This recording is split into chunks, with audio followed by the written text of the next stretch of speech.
My name is Linda. I'm a 32-year-old stay-at-home mom. I have a husband who's a salaried worker and a 5-year-old son named Tyler. My father-in-law passed away 2 years ago. Concerned about my elderly mother living alone, my husband suggested we start living with my mother-in-law. Although my husband is the second son, his older brother, Michael, is working in the trade industry and is currently on an overseas assignment. My relationship with my mother-in-law isn't the stereotypical fraught mother-in-law and daughter-in-law dynamic often depicted in dramas, it's actually quite harmonious. Despite her age, my mother-in-law, Kate, is still full of energy. I adore how she's always smiling gently, tending to the garden, or knitting. "Kate, I bought some donuts, let's have some with coffee." "Oh, how delightful. I love this shop." "Haha, you introduced me to it, and now I'm a big fan too." Like this, we get along well every day. My husband's job is going well. My son is adorable and growing up healthy and strong. However, there are problems even in these peaceful days. It's about Michael's wife, Erica, and their son, Ken. Erica is 2 years older than me. Ken is the same age as our Tyler, 5 years old. It's not so much a problem as it is a concern. It's about Erica dropping off Ken. To my mother-in-law, Ken is just as precious as our Tyler. It's not that she minds taking care of him. But the frequency is the issue. I'd understand if it were just once in a while. Since Michael is abroad, it must be tough for Erica to raise a child alone. Everyone needs a break. But when it becomes excessive, she drops him off almost every weekend from morning and sometimes even during the weekdays. I'm asked to pick him up from the daycare and end up keeping him until the evening.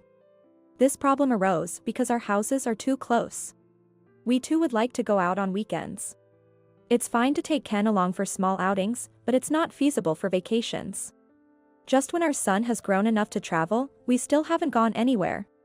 My mother-in-law says, I'll watch over him, but it must be hard for her to look after Ken alone, given her age. At 5 years old, kids are full of mischief and love to play pranks. Ken, in particular, is quite the little tyrant. Our son often ends up crying after having his things taken away. According to Ken, what's yours is mine. Our Tyler always ends up on the losing end. Today is Sunday. This morning, Erica came over unexpectedly and left Ken with us again. She said it was urgent work, but I wonder if that's true. Ken has a free spirit. Today, our hallway became the venue for an impressive exhibition. What in the world are you doing? Removing scribbles of crayons everywhere is a real hassle. When I get mad, Ken just laughs and runs away. Today, I won't let it slide. Even though he's someone else's child, it's time for a lecture. As Ken runs away, he yells, "Wah, the monster is chasing me." Who are you calling a monster? Here comes the monster. And the villain. Wah. Wait, aren't monsters and villains different? Which one is scarier? But before that, who's calling me a villain? I stopped in my tracks when I heard a voice joining in from behind. Hey, there, villain. Ken seems to be having a blast today too. There stood Erica, back from work. Erica, I've said this many times, but it's troubling when you suddenly leave him with us. We have our own schedules to consider. What's the big deal? We should help each other out in times of need. My husband is hardly ever back from his overseas assignment, you know? It's tough for me to take care of our child all by myself. You're a stay-at-home mom, so you have it easy, you could at least help out. In that case, please be ready to help out when we're in a bind too, okay? That's a different matter. I'm super busy, so look elsewhere. What happened to helping each other out? I want to scream, but I, the adult here, hold it in. I manage a smile, though it's strained. We're not a convenience store, you know. But Erica just smirks back unapologetically. Well, weekends pay better, right? You and Kate should be fine. That's impossible. Breaking through the impossible is what makes a top-notch housewife. I've never heard such a thing. Anyway, don't expect us to take care of him if you bring him over unannounced again. Huh, whatever. Erica responds emotionlessly to my words. When I glared at her with an even fiercer expression, she reluctantly nodded and said, "All right, I understand." Victory for the villain. After that, the frequency of Ken's visits dropped a little. But it didn't stop completely. She still shows up unannounced as usual. Maybe I was too passive because Erica is Michael's wife. If you stand your ground firmly. Shut up, will you? I'm working. A stay-at-home mom who can't even double-click has no right to speak. I'm struggling every day on my own. I deserve to have a little fun. Let me go out for drinks, let me have fun, let me go wild at dance club. What a spectacular tantrum. She admitted it's not about work, it's about play. Going wild at dance club, really? Even though you leave him with us every day, how can you say you're struggling on your own? We spend more time with Ken than you do. Time spent together doesn't define the bond between parent and child. Ugh. Enough, I'm wasting my time talking to you. I'm off to dance club alone. I'll dance until I feel exhausted. Hey, wait. Erica flees like the wind. It's always like this with her, and getting nowhere. On weekends, at least my husband is around to help with the kids, but weekdays are a different story. When I'm doing the shopping or preparing dinner, the kids are often left with my mother-in-law, which tires her out. Feeling like we were reaching our limit, my husband spoke to Michael about it. But the response wasn't promising. He mentioned being too busy with work to deal with it, arguing that working for the family was inevitable. Sure, working for the family is important, but neglecting them is not the right approach. It's counterproductive. Yet, Michael ended the call with a casual, "Take care of my wife and son for me, will ya?" How irresponsible. Getting a straight answer from Michael was like catching smoke. Talking to Erica was futile. What are we supposed to do now? Then, one day, an incident occurred during the loud cicada sounds of midsummer. This year's heat was particularly severe, with a string of extremely hot days. While we were minimizing our outings, my mother-in-law collapsed. It was another scorching day. Heatstroke was the cause. Fortunately, I noticed quickly and called an ambulance, so her condition wasn't critical. But given her age, she was hospitalized as a precaution. I'm sorry for the trouble. I just couldn't stop worrying about the garden and got too carried away with it. No, I'm the one who should apologize for not noticing sooner. My mother-in-law looked apologetic, but I shook my head. I was the one who felt sorry. Worry and guilt made me feel like crying inside. My husband and son also looked worried. But her recovery was quick, and it was a relief to see her complexion improve. Looking at us, my mother-in-law said, "Isn't tomorrow the start of your summer vacation? Why don't the three of you go on a trip? It's the perfect time." We were shocked by her suggestion. We said it was impossible, but she reassured us, "I'm in the safest place possible now, the hospital, so it's okay." Eventually, I couldn't hold back my tears any longer. A mix of emotions just came pouring out. "Please contact us immediately if anything happens." To my words, my mother-in-law smiled and nodded reassuringly. It was right around the summer festival. My husband was about to start his summer holiday break. Taking my mother-in-law's words to heart, we decided to go on a short car trip, though it was quite sudden. It was just an overnight trip, but it was enough for us at the moment. "Grandma will join us next time," my son said, and both my husband and I nodded with a smile. And on our way back from a fulfilling trip we hadn't had in a long time, that call came out of the blue. It was from Erica.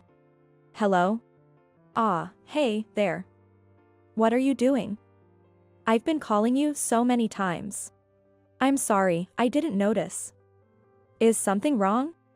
It's not just something. I left Ken at your front door a while ago. Take care of him for a bit, will ya?" "What?" "Ah, wait," she hung up. In a rush, I checked the call history and realized that over 30 minutes had passed since the first call. "Honey, please drive safely but hurry. Ken has been left in front of our house." My husband, startled by my urgent request, gripped the steering wheel tighter. We must always drive safely, no matter the situation. But just this once, I wished our car could turn into a jet plane. "Please let him be safe," I prayed, clutching my phone tightly. A week later, my phone rang. It was from Erica. "Hello. Long time no speak. Gosh, I'm so tired from my business trip. Thanks for looking after Ken for a whole week. I'll come pick him up today. So cheers. What are you talking about? Huh? I mean, Ken is. We're on a trip right now. What? Oh, right, I see. But Kate is there, so. Kate has been hospitalized this whole time. Didn't you see the message I sent? I asked, knowing she hadn't seen it. She probably thought calls from us were a nuisance. Given that the calls went straight to voicemail after a few tries, she must have turned off her phone. Erica's voice started to rise as she processed my words. A trip? Since when? Since the day you last called. We were in the car on the way there. And Kate? She had already been hospitalized by then. It looks like her discharge will be a bit later. What? Wait, then where's Ken? I don't know. That's ridiculous. With that, the call abruptly ended. I listened to the toneless beep, smirking as I looked at the person next to me. Ken. I was a bit surprised when Erica burst in, looking frantic. She must have had some affection for her son, after all. Ah, it's Mom. But as soon as she entered and saw Ken's smiling face, Erica collapsed, seemingly drained of all strength. Wah. Ken. And you, why, and even Dad and Mom. Erica looked around in shock at everyone present. In our living room, there were not only us, supposedly on a trip, and my mother-in-law, supposedly hospitalized. But also Michael, supposed to be overseas, and Erica's own parents. Why is everyone here? It's not, why is everyone here? What were you thinking? Leaving Ken at the door without saying anything. On such a hot day, what were you thinking, you fool? What? That day, thinking they'd be closer since they lived in the same city, I had called Erica's parents, who were closer to us than our vacation spot.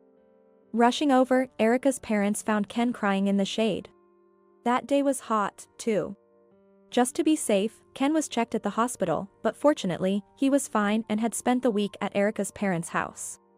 And today, everyone gathered at our house. Scolded by her own parents, Erica shrank back.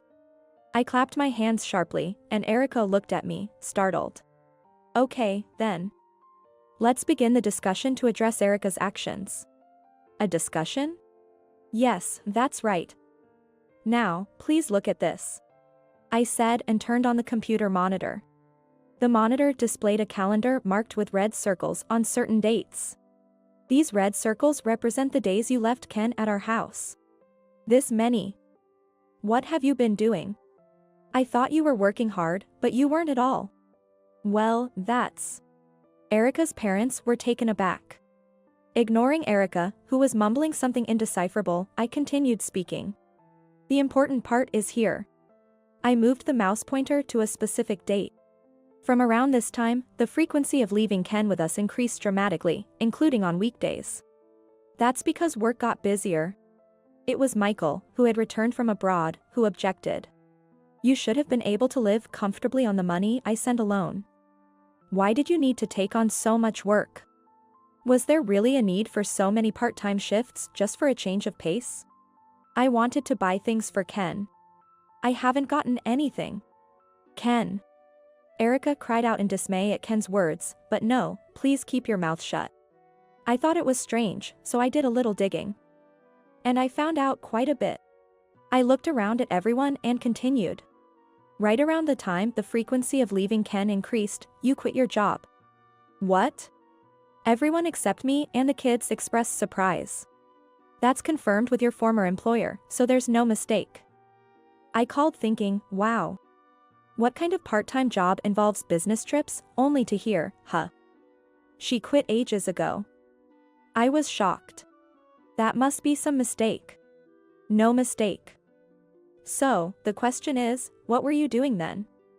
And that's where this photo comes in. Click with the mouse. Stay-at-home moms can double-click, you know. Suddenly, a photo appeared large on the monitor. What's this? Michael exclaimed. Ah! Erica screamed. The photo showed Erica in close contact with some man.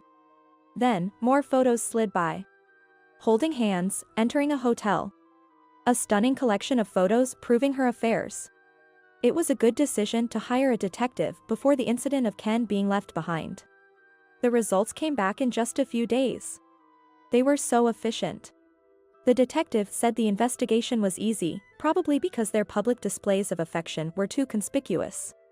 Although I had to pay a bit more for the rush job, I have no regrets. Erica. Erica turned pale under Michael's glare. It's not what it looks like, I swear. This is all. There's no excuse. You neglected your child and even left him at someone else's doorstep. This is utterly irresponsible. Erica was taken aback by my words. Probably never expecting such a serious accusation. So, you've acted irresponsibly, Erica. Irresponsible. And to add to that, the crime of infidelity. Added. Now, Michael, please go ahead. I waved my hand towards Michael. He nodded and announced. Divorce. He had already decided to get divorce. What? No. This is divine retribution. Erica collapsed right there. What's going on?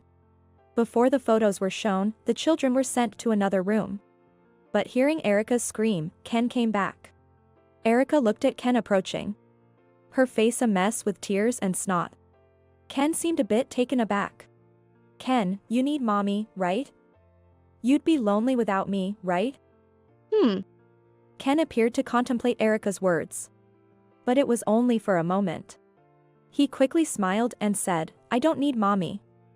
Even when we're together, you have always on your phone, and you only make macaroni and cheese.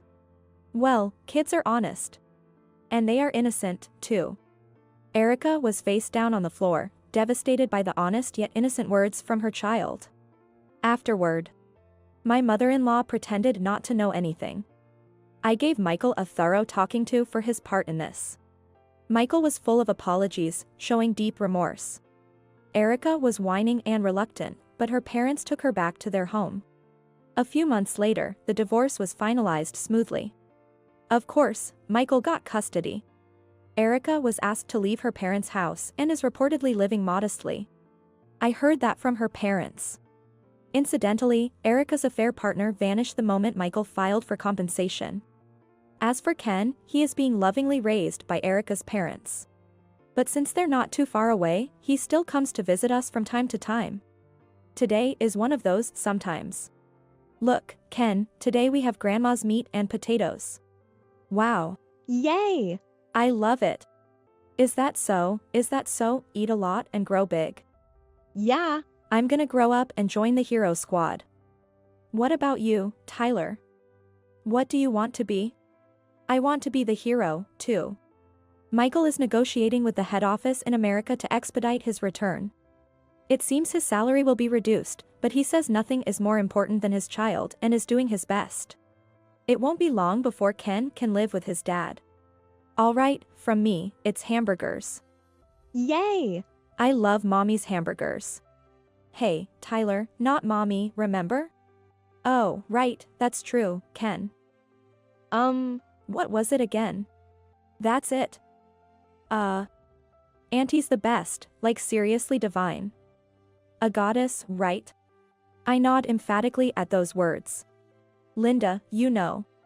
My husband's voice, tinged with exasperation, makes me laugh out loud. The children's laughter follows mine. Today, our home is once again filled with joy and laughter.